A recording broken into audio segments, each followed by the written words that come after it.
अस्सलाम वालेकुम, मैं हूं रज़ा मेकन। आप देख रहे हैं IR की न्यूज़। आइए जानते हैं आज की कुछ अहम अपडेट सदीक जान साहब से।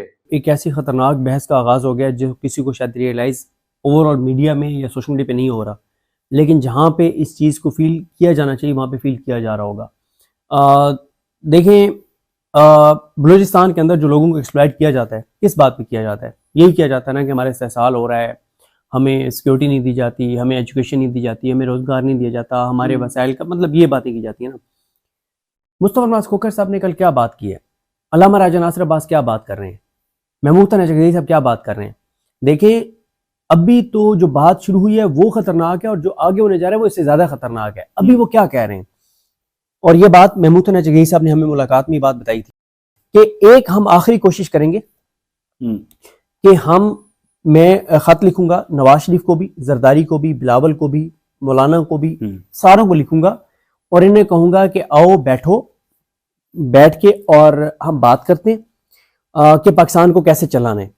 उन्होंने कहा अगर ये ना हुआ फिर एक नुकाती झंडे पे हमारी तहरीक चलेगी कि नए इमरानी मुआहदे, अब नया इमरानी मुआहदा करना होगा। अपने देखने वालों को, वैसे देखने वाले हमारे माशाल्लाह मतलब हैं, उनका एक्सपोजर है, वो बात समझते हैं, लेकिन ज़रा आसान फहम अंदाज में हम ज़रा बता देते हैं कि देखें, रियासत का अवाम के साथ जो तल्लुक है वो आइन के ज़रिए है। वो तल्लुक क्या है? मैं रियासत को कहता हूं कि मैं, आपका बनाया हुआ कानून है कि मैंने रेड लाइट के ऊपर रुक जाना है, मैं रुकूंगा। मैं आपको टैक्स दूंगा, उस टैक्स के बदले आप एजुकेशन देंगे, सिक्योरिटी देंगे, आप उसके बदले ये देंगे, आप उसके बदले ये देंगे, आप ये करेंगे, ये करेंगे, ये करेंगे। आप रियासत को कह रहे हैं कि मैं आपका बनाया हुआ हर कानून मानूंगा, मेरे ऊपर लागू होगा, मैं सर तस्लीम खाम करूंगा आपके बनाए हुए कानून के सामने, और आपको मैं टैक्स दूंगा, उसके बदले आप मुझे यही चीजें देंगे। मुस्तफा नवाज खोखर साहब वगैरह ने अब बहस ये छेड़ दी है कि लोग तो टैक्स भी दे रहे हैं, लोग तो कानून भी मान रहे हैं, क्या रियासत भी अपनी कमिटमेंट्स पूरी कर रही है? वो ये कहते हैं कि रियासत ने अपनी कमिटमेंट्स वो तोड़ दी हैं, छोड़ दी हैं, खत्म कर दी हैं एक तरफा तौर पे जो उनकी अपने लोगों के साथ है। और वो ये कह रहे हैं कि अब एक नए इमरानी मुआहदे की जरूरत है, अब एक नए आइन की जरूरत है। अच्छा, ये बात अभी उन्होंने शुरू की है, लेकिन अभी टोटल फोकस इसके ऊपर नहीं है। ये एक फॉल्ट लाइन है। जब आप लोगों को बता रहे हैं कि खत्म हो गया आपका सब कुछ, ठीक है, अब आप देखें ना, पाकिस्तान के अंदर लोग जितना टैक्स दे रहे हैं उसके बदले में क्या पाकिस्तान के लोगों की जानो माल का तहफ़्फ़ुज़ हो रहा है? क्या उनको सिक्योरिटी मिल रही है? क्या हमारे सामने जब पुलिस आती है तो हम इनसिक्योरिटी फील करते हैं या हम सिक्योरिटी फील करते हैं? क्या होता है? हमें खौफ आता है या हमें इत्मीनान हो जाता है कि यार पुलिस आ गई है? भाई, पुलिस आपके सामने 7 गाड़ी आके वैसे रुक जाए तो आप खौफजदा हो जाते हैं कि यार पता नहीं, और ये जो सीसीडी वाला मामला किया है जिस तरह का, ठीक है, पहले एक मौका देने जा रहे हैं महमूद तनजगरी साहब पॉलिटिकल पार्टीज को, नवाज शरीफ को, इन सारों को।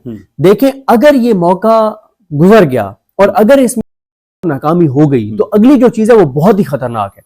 खतरनाक बहस शुरू हो गई है, फॉल्ट लाइन को छेड़ा जा रहा है, जिसको एक कहा जाता है कि ये फॉल्ट लाइन को मत छेड़ो। लेकिन अगर जो महमूद तनजगरी साहब कह रहे हैं कि ना हुआ, फिर चीजें बहुत ही खतरनाक साइड पे चली जाएंगी।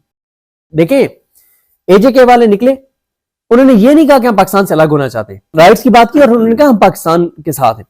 यहां पे ये कह रहे हैं कि हम इस आइन को बचाना चाहते हैं, मौजूदा जो आइन है इसको बचाना चाहते हैं। वो कहते हैं अगर ये गुजर जाता है लम्हा, फिर कश्ती हम जला देंगे, फिर हम कह देंगे कि अलमे बगावत बुलंद कर देंगे और हम कहेंगे कि अब हम इस आइन को नहीं मानते, ये वो आइन नहीं है जो मुतफिका आइन था। भाई, वो तो कह रहे हैं ना, मुस्तफा नवाज खोखर साहब कह रहे हैं कि अब ये मुतफिका आइन नहीं रहा, और आगे जो है ना, ये मैं जो देख रहा हूं, ये बहुत बड़ी तहरीक बन जाएगी, बहुत बड़ी तहरीक बन जाएगी, बहुत बड़ी तहरीक बन जाएगी। देखें, सुप्रीम कोर्ट का जो भी जज रिजाइन करेगा या इस्लामाबाद हाई कोर्ट का जो भी जज रिजाइन करेगा तो वो जाके घर बैठ जाएगा, वो सीधा आके तहरीक तहफ़्फ़ुज़ यानी पाकिस्तान के पास आएगा। मुझसे एक साबिक जज है, उन्होंने राब्ता किया और उन्होंने कहा कि जी मेरा राब्ता करवाएं तहरीक तहफ़्फ़ुज़ यानी पाकिस्तान से। अब लोग खुद राब्ता करना शुरू हो गए कि हम तहरीक तहफ़्फ़ुज़ यानी पाकिस्तान के साथ आना चाहते हैं। तो ये बहस बहुत खतरनाक है जिस तरफ चीजें जा रही हैं, और लोग तो ऑलरेडी देखें ना कि ऑलरेडी लोगों के, देखें, मैं एक बात बार बार कहता हूं, जो हमारी हुकूमत और हमारे निज़ाम को समझ नहीं आती।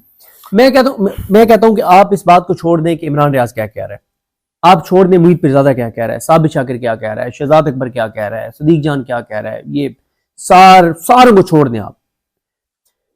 عمران ریاض سے لے کے اور جو آخری یوٹیوبر جس کے سب سے کم ویوز ہیں اس تک اگر آپ کاؤنٹ کریں تو آپ چلیں کہہ دیں کہ 1 کروڑ لوگ ان کو سنتے ہیں. میکسیمم کر لیتے ہیں نا، اتنا ہے نہیں، ہم میکسیمم کر دیتے ہیں کہ 1 کروڑ لوگ ان کو سنتے ہیں.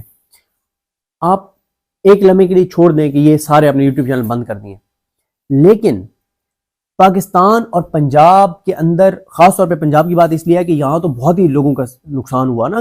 پنجاب کی ہم اگر خاص طور پہ بات کریں یا پورے پاکستان کے لوگوں کی بات کریں، ہر بندہ موسٹلی اکثریت کی تو کرائے کے گھر ہے نا، اپنے گھر تو نہیں ہے.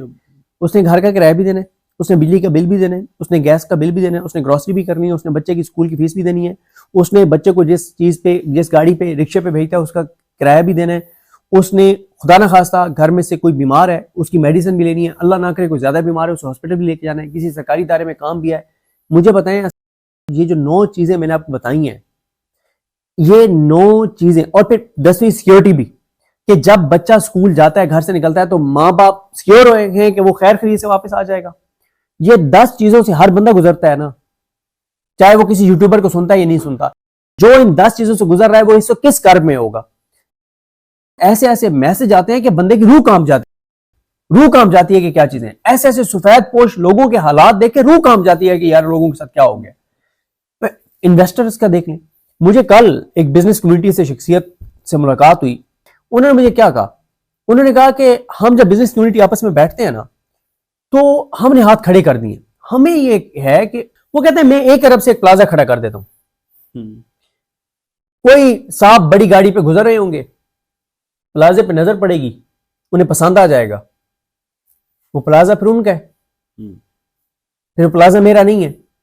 پھر وہ کہیں گے کہ کاغذ کی جالی بن جائیں گے کہ تو زمین ہی 100 سال سے ان کے آباء و اجداد کی ہے جہاں پہ میں نے پلازا بنایا. انہیں کہ پھر کیا ہوگا، پھر مجھے کہا جائے گا چلو عدالت چلے جاؤ، میں پھر کروڑوں کا وکیل کروں گا اور اینڈ میں آئینی بینچ جو ہے وہ کہے گا کہ وہ 100 نہیں 120 سال سے ان کے آباء و اجداد کا ہے یہ زمین. تو انہوں نے کہا کہ اب آپ مجھے بتائیں میں کیوں 1 ارب کا پلازا تعمیر کروں گا. ٹھیک ہے، انسیکیورٹی ہے بزنس کمیونٹی کے اندر. سپر ٹیکس والا کیس چل رہا ہے نا، کبھی جا کے دیکھیں وہاں پہ کیا حالات ہیں. ظاہر ہے ہم خود لوور مڈل کلاس سے ہیں، ہم خود ان چیزوں سے گزرتے ہیں، دیکھتے ہیں چیزوں کو. جب آپ فائنینشیل کرائسس سے گزر رہے ہوتے ہیں تو کس آپ ذہنی اذیت سے ہوتے ہیں. اب وہ باپ جو اپنے بچوں کی 2 وقت کی باعزت روٹی پوری نہیں کر سکتا، وہ کس کام سے گزر رہا ہوگا یار. اور دوسری طرف تم اس کو دکھا رہے ہو کہ تمہاری عیاشی ختم نہیں ہو رہی، تمہارے پروٹوکول ہی ختم نہیں ہو رہے. نیپال میں جو کچھ ہوا کیوں ہوا ہے؟ وہاں پہ سمپل ایک کام کیا نیپال میں یوتھ نے، انہوں نے ایک طرف غریبوں کی زندگی دکھائی، دوسری طرف حکمرانوں کی دکھائی. انہوں نے یہ ویڈیوز لگانا شروع کی اور پھر آپ نے دیکھا نیپال کے اندر کیا ہوا. تو ناظرین یہ تھی آج کی اہم اپڈیٹس جو آپ نے جانی صدیق جان کی زبانی. اسی کے ساتھ اپنے میزبان رضا میکن کو اجازت دیجیے. اللہ حافظ.